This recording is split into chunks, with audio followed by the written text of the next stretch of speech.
Okay, Swiss Army Man. I'm actually going to read the actual Netflix description. Stranded alone on a desert island, forlorn Hank has lost any hope of going back to civilization. But, as he's about to end his life, a gaseous corpse washes ashore, giving Hank an idea that just might take him home. Daniel Radcliffe plays the gaseous corpse, which pretty much means you have a farting corpse.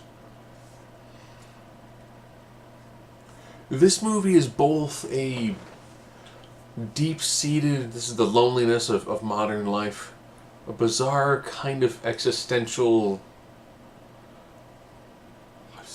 man, it's kind of hard to try to wrap around because there's lots of going on that's a lot deeper than a guy on a deserted island with a farting corpse.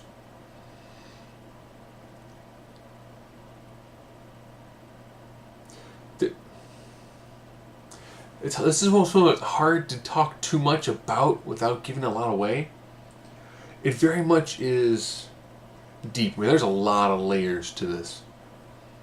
A lot in the way of random potty humor, because when a film is based a lot around a farting corpse played by Daniel Radcliffe, it kind of puts this film in a very specific box.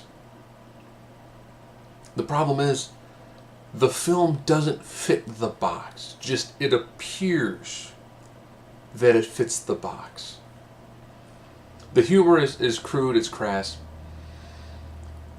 The resolution towards the end is kind of polarizing, kind of not.